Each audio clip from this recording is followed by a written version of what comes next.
इस धर्म का निर्माण आदिवासियों ने किया है। सबसे पहला आदिवासी धर्म इस संसार के अंदर पैदा हुआ।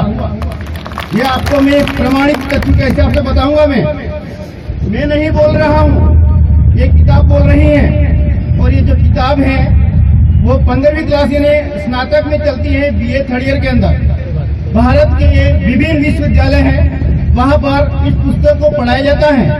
और इस पुस्तक का नाम है चिंतन परिवार की ओर से आप सभी को जय जोहार, जय आदिवासी, जय भील प्रदेश। में समय बहुत कम रहा है, वक्ता बहुत सारे हैं और मैं कुछ सटीक कुछ बातों को छोड़ते हुए जो मुख्य बात पर ही मैं जाऊंगा। और जो है वो मैं प्रमाणित तथ्य है उसके हिसाब से आपको मैं बात करूंगा। और मैं कोशिश करूंगा कि आप इस बात को समझ आओ, क्योंकि यहाँ पर काफी जो पुराने लोग बैठे हुए हैं तो बुजुर्ग हैं और इस बात को बिल्कुल समझ जाएंगे। मेरा जो विषय है आज का, धर्म की उत्पत्ति आदिवासियों से हुई है। इस धर्म का निर्माण आदिवासियों ने किया है। सबसे पहला आदिवासी धर्म इस संसार के अंदर पैदा हुआ। ये आपको मैं प्रमाणित तथ्य के हिसाब से बताऊंगा। मैं नहीं बोल रहा हूँ, ये किताब बोल रही है। और ये जो किताब है वो 15वीं क्लास यानी स्नातक में चलती है, BA थर्ड ईयर के अंदर। भारत के ये विभिन्न विश्वविद्यालय हैं, वहाँ पर इस पुस्तक को पढ़ाया जाता है। और इस पुस्तक का नाम है सामाजिक मानव शास्त्र। यानी ये जो किताब है वो इतिहास से काफी इसका संबंध रहा है। इतिहास और मानव शास्त्र, इतिहास ने इतिहास के तथ्यों को निकालने की कोशिश करी है। इसने मानव शास्त्र यानी मानव के अंदर यानी मानव का अध्ययन किया है। इस संसार के अंदर पहला मानव कौन सा पैदा हुआ है और पहला धर्म कौन सा पैदा हुआ है, इस तथ्य को बताया है। और इसके अंदर लेखक है वो है doctor JL Sharma, doctor YK Sharma. ये है ब्राह्मण। ये ब्राह्मण खुद कह रहे हैं कि आदिवासी संसार के अंदर पहले पैदा हुआ है और धर्म का निर्माण आदिवासियों से हुआ है। ये आपको मैं साबित करना चाहता हूँ। इसके सिद्धांत तो 6 सिद्धांत दे रखे हैं। सिद्धांत के नाम बताऊंगा, लेकिन हमारे यहाँ ज्यादा चर्चा हम प्रकृति से जुड़े हुए हैं।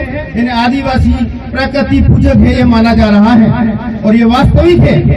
इसलिए मैं सिद्धांतों को बोलने के बाद मैं केवल एक ही सिद्धांत का वर्णन करके बताऊंगा, जो है इसके सिद्धांत है। पहला सिद्धांत है आत्मवाद या जीववाद। इसको आत्मा या जीव से जोड़ा गया है। और दूसरा है जीवित सत्तावाद, ये मानववाद का सिद्धांत। इसमें आदिम जातियों में धर्म एवं जादुओं से संबंधित विश्वास को बताया गया है। और तीसरा है प्रकृतिवाद। चौथा है धर्म का सामाजिक सिद्धांत। और पांचवा है फ्रेजर का सिद्धांत। इसमें आदिम मनुष्य के जादू टोने के बारे में बताया गया है।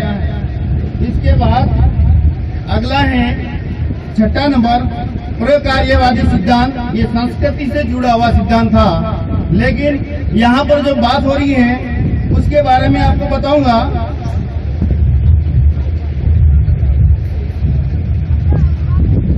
कि प्रकृतिवादी सिद्धांत यानी जो आदिम जाति हैं, जनजाति हैं या आदिवासी कहते हैं, इसका संबंध प्रकृति से रहा है।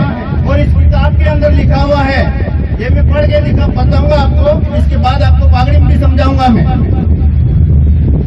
आगे यानी भीली भाषा में समझाऊंगा, क्योंकि आपको पता है अपने भीली भाषा है। और भीली भाषा 1895 में डॉक्टर थॉमस ने व्याकरण का भी निर्माण किया, विवरण लिखा था। 1895 में डॉक्टर थॉमस ने इस किताब को लिखा था, भीली भाषा व्याकरण। और इसमें एक मैक्स मुलर है, जर्मन का विद्वान है, इसने यह बताया है कि जनजाति ने आदिवासियों का प्रकृतिवाद का सिद्धांत वो जीवित सत्तावाद का ही एक रूप है। आदिकालीन मानव प्रकृति की गोद में ही पलता था। प्रकृति उसे हानि लाभ दोनों ही पहुंचाती थी। वह प्रकृति और सौरमंडल, तारामंडल, आकाशीय पिंडों से प्रभावित हुआ। उसके प्रति भय, ऐसा प्रेम पैदा हुआ, क्योंकि सूर्य से उसे धूप मिलती है, ठंडक से उसकी रक्षा होती है, दूसरी ओर आंधी और झोपड़ी उठाकर ले जाती है, बिजली उसके घर पर गिरकर सबको जला देती है। इन सब को देखकर मानव में भय, श्रद्धा, आश्चर्य एवं आतंक से भर उठता था। प्रकृति के इन परिणामों को देखकर उनके मन में भावना उत्पन्न हुई कि कोई शक्तिशाली जानदार वस्तु है जो दिखाई तो नहीं देती है, किंतु मनुष्य से अधिक शक्तिशाली है। इसी के आधार पर मैक्स मुलर ने निष्कर्ष निकाला, धर्म की उत्पत्ति का प्रथम चरण प्रकृति के विभिन्न सूर्य, चंद्रमा, अग्नि, वायु व पेड़ पौधों आदि से है। समझ गया? आपको मैंने बता दिया है, किताब के अंदर ये लिखा हुआ है, इसका मैं अब समझाना चाहता हूँ। यानी जो आदिवासी है, आप खुद समझ जाए इस बात को कि हमारे यहाँ इस संसार के अंदर पहले आदिवासी प्रजाति पैदा हुई इस संसार के अंदर। तो आदिवासियों ने सोचा कि हमारे यहाँ पर ये तूफान चल रहे हैं, आकाश दिखाई दे रहा है, और इस पृथ्वी के अंदर जैसे तूफान आता है और मकान को भी उठा ले जाता है, अग्नि जलती है, आकाश में वायु चल रही है, वायु से हम जीवित हैं, लेकिन उसकी भी हम हवा ले रहे हैं। तो मनुष्य के अंदर भय हुआ कि ये कौन सी शक्ति है जो हमें जला रही है इस पृथ्वी को। तो फिर इंसान ने यानी मानव ने सबसे पहले आदिवासियों ने इस सूर्य देवता, इंद्र देवता, आकाश की पूजा, पेड़ पौधों की पूजा शुरू कर दिया उन्होंने कि इसके अंदर कोई न कोई शक्ति है। ये आदिवासियों ने खोज कर इस बात की कि इसके अंदर कोई शक्ति है जो इस संसार को चला रही है। तो फिर आदिवासियों में विश्वास हुआ कि ये कोई न कोई देव शक्ति है। तो आदिवासियों ने इनकी पूजा उनकी करना शुरू कर दिया। जैसे आप यहाँ पर झंडे देख रहे हैं, तो झंडा दिखाई जाके सूर्य, चंद्रमा, आदिवासी समकी जगह के आने धरती में થઈ રહ્યું है। એટલે કંઈક ને કંઈક એવો કારણ है, એવી શક્તિશાળી રહી है, જેને કારણ થકી આ કંઈક તૂફાન ઉઠી ગયા। તે બધાના આની ધરતી માથે આદિવાસી હતા, આણે એની પૂજા કરવી શરૂ કરી દીધી ધરતી માથે કે આ ના આણામાં કઈ ભગવાનની શક્તિશાળી રહી है। એને બાદ માનવા લાગ્યા ને। પહેલા આપણે ગામમાં વાત હતી હતી તે હું કહેતા હતા કે તું હાસો બોલી जा, આંગળી ઊભો કર દે, या थोड़े धूल लेने हाथों बोल दे। जानी जमी माता ने मानता था कि आदमी झूठो नहीं है बोले तब तो दूल्हन के टाइम गिरा था कि नहीं गिरा था। ये तो ये बात फांसी थी, आंगली ऊपर लेना, आकाश में आंगली कर हाथों ऊपर के जैसे हाथों बोल दे भाई, आंगली पर नहीं करता था। केम के ने मानता था अपने चीज ने मानवा वाला था। अगर તમે झूठ बोली जा तो अपने कहीं खाई जाएगा। पहले समझ कराई थी मनकने कि आ कहीं न कहीं शक्ति है, हमारा नुकसान થઈ जाएगा। એને કારણ થકી આપણે આની ચીજને માનતા था। એને બાદમાં બીજા જે ધર્મ બની है સંસારમાં ધીરે ધીરે છૂટવા લાગ્યા। એક દેવતાને માની રહ્યા है, પાસે પાસે બીજી વાત આવી, અરે ઘણા દેવતા है, બીજા है, ये तो देवताને માનવા લાગી ગયા। ઘણા ગભરાઈ ગયા, બીજા બુદ્ધિ દિમાગ લગાડ્યો, यार આજે ઘણા ભૂત ને ડાકણ ને ઘણા દેવી દેવતા થઈ ગયા, એટલે કઈ બીજો ધર્મ બનાવવું પડેगा। एने बाद ईसाई वाला उठाकर दिमाग लगाड़ी बीजो कई प्रजाति होगा क्या अपने धर्म बीजो बनाना पड़ेगा। मनक भटकी रहे इतने एक बात में लाव पड़ेगा।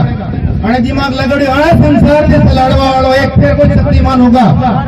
सूर्य चंद्रमा एने ऊपर भी कोई शक्तिशाली रही है, मंदा दिमाग लगाड़ी होने कि ना बीजे कई शक्तिशाली रही है ना संसार में। पसे भगवान ईश्वर नो नाम ले लेवा થઈ ગયા હતા। बीजो रास्तो बताड़ियो के ना एक भगवान ने मानो। પછી બીજી મેં થવા લાગી ગયા, તે પછી ગયા કે અમારે ઈસા મસીહ માની ગયા।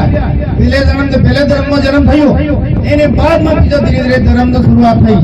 પણ પહેલો ધર્મ એ આદિવાસી ધર્મ બન્યો ના સંસારમાં, એને બાદ બીજો ધર્મ આવ્યા है। अगर इनमें कने विश्वास તમારે नहीं આપતો तो भी આપણે કન પૂરો પ્રમાણ है ये बात हासी से कि वास्तविक गानाजी धर्म है એને કારણ થી બન્યો। ત્યાં બીજો ધર્મ એને બાદમાં हिंदू धर्म बन्यो, हिंदू धर्म से बाद में आई बाद में सब है। तो विश्वास एम करेगा, मन खा जोड़ेगा, सब अलग अलग तरीका बाद में अपना वाला પણ જેમ દાડે આપણે આદિવાસીનો જો મૂળ ધર્મ है એને છોડ दोगा આપણી પહેચાન ખતમ થઈ जाएगा તો આપણે આદિવાસી નહીં કહેલાતા। એટલે સરકાર આવું એમ કરી રહી है कि આપણે अगर આપણો મૂળ ધર્મ है, આપણી સંસ્કૃતિ है, परंपरा है, अगर આ ધર્મને લઈને નહીં ચાલોगा तो આપણી પહેચાનમાં સંકટ पैदा થઈ जाएगा। आज बामण किताबें लखी रही भी गिरा यानी धरती में संकट पैदा थेगा कि आदिवासी की पहचान खत्म थी जाएगा, आपनो जो मूल धर्म है ये खत्म थी जाएगा। એટલે આપણે ધર્મ में मूल संस्कृति है, अपनी बोली है, भाषा है, सब ने अपने ध्यान में रखवी है। भले तमे केने मानता हो तो मानो, आम तमने घेर देखवा नहीं आवाना। जेम આપણે घेराમાં जी झंडा लगी रहा है कि पहचान चुके, आपनो पहनावो चुके, अपनी जी बोली है, पीली भाषा ये सब ने घर की खावी चुके। नहीं काल घना लखे लगन जाएगा कि आना ने हिंदू संस्कृति आवेगी है, ईसाई संस्कृति आवेगी है, इतना ये आदिवासी नहीं जा ये बात आवेगा। इतने सब अपने कहता गिरा अरे यार पहला धर्म का विरोध करे, अरे धर्म की विरोध की बात नहीं आती, धर्म नहीं शुद्धिकरण की बात है। आदिवासी में जो संस्कृति है इन्हें शुद्धिकरण की बात चली रही है कि आप शुद्धिकरण થવું જોઈએ, આપણી પરંપરા એક હરકી સાવી જોઈએ सब आदिवासी में पहचान नहीं। इतनी बात ने આપણે समझवानी बात है। एक बात लास्ट दवा में कहवा आई रही है क्योंकि मैं आदेश पहुंच गया, हमारा टाइम थी गयो है।